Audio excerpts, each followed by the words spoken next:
Panggung satire dan jerat hukum, ketika komedi Pandji Pragiwaksono dipolisikan. Ada yang ngerti politik balas budi? Gua kasih lu sesuatu, tapi lu kasih gua sesuatu lagi. Emang lu pikir kenapa NU sama Muhammadiyah bisa ngurus tambang? Kenapa kira-kira? Karena diminta suaranya, gua kasih sesuatu yang lu suka. Happy lah.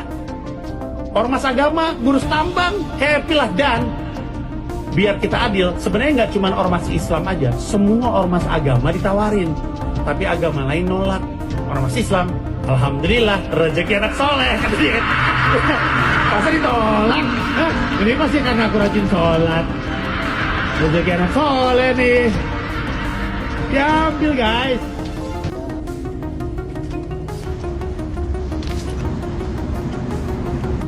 Seniman stand up komedian yang belakangan ini sangat ramai diperbincangkan, inisialnya P.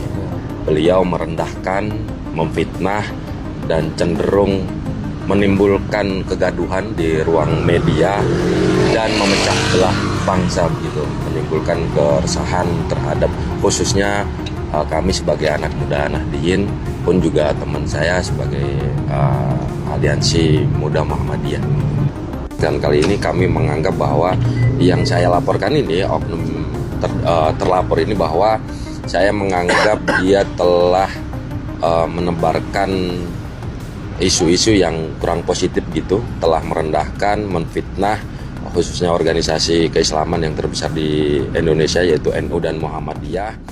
Di atas panggung yang biasanya dipenuhi tawa dan tepuk tangan, kini tergantung bayang-bayang pasal pidana. Sebuah pertunjukan stand-up komedi yang dirilis di platform global Netflix tidak hanya menyisakan kelakar, tetapi juga laporan polisi bernomor register resmi. Komika Pandji Pragiwaksono, dengan spesial show-nya bertajuk Mens Rea, tiba-tiba menemukan dirinya berada di pusaran kontroversi yang jauh melampaui batas panggung hiburan.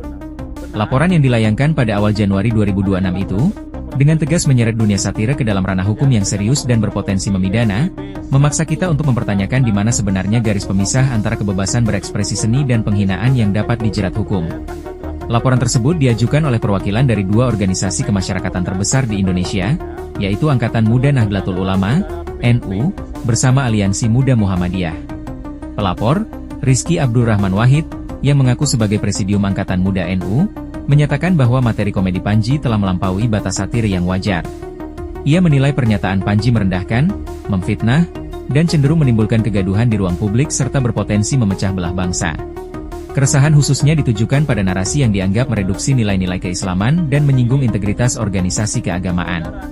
Salah satu poin yang paling dipersoalkan adalah tudingan bahwa NU dan Muhammadiyah disebut-sebut terlibat dalam praktik politik balas budi sehingga memperoleh pengelolaan tambang.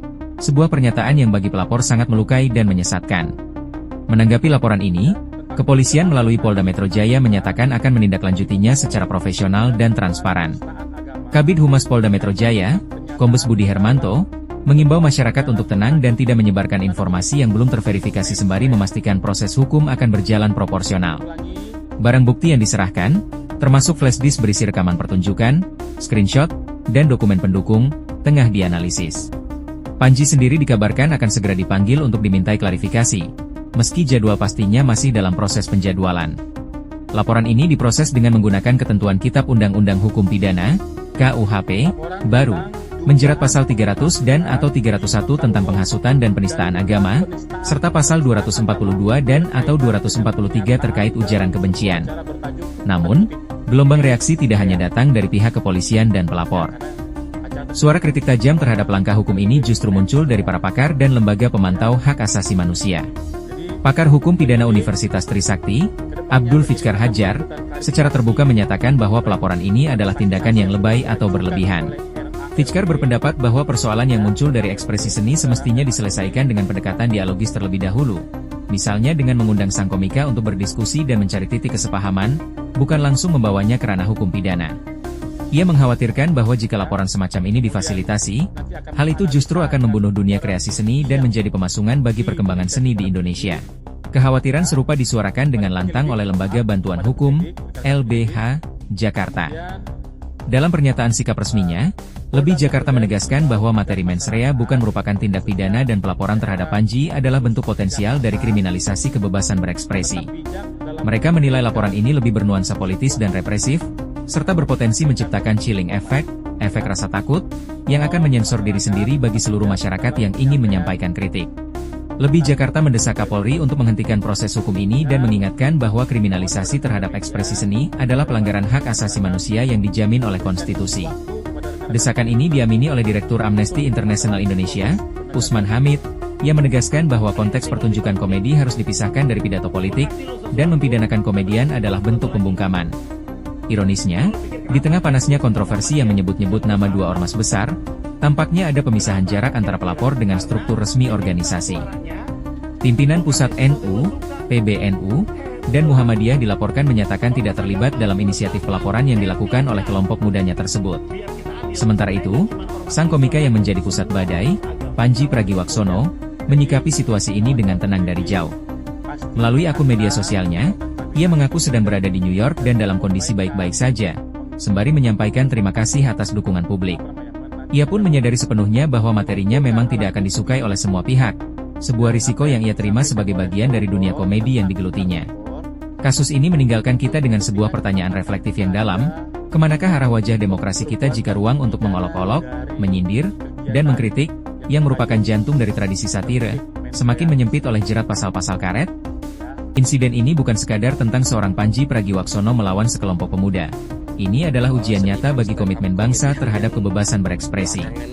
Setiap tawa yang dibungkam oleh ancaman hukum bukan hanya mematikan lelucon, tetapi perlahan-lahan mematikan salah satu nafas penting dalam tubuh masyarakat yang sehat, keberanian untuk mempertanyakan dan menertawakan kekuasaan, dalam bentuk apapun itu.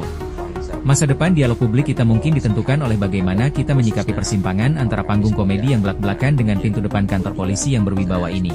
Terima kasih untuk dukungannya, untuk doanya. Banyak banget yang ngedoain yang baik-baik ke gua. Gue juga baik-baik aja. Gue lagi di New York habis ngisi siaran dan sekarang lagi mau balik ke rumah. Lapar, mau balik ke anak-anak dan istri dan makan malam sama mereka. Semoga lu juga sehat, semoga lu juga baik-baik aja. I love you guys. Dan terima kasih sudah mencintai kesenian stand up comedy. Moga-moga. Ikuti terus informasi-informasi terkini lainnya di SIB News Network.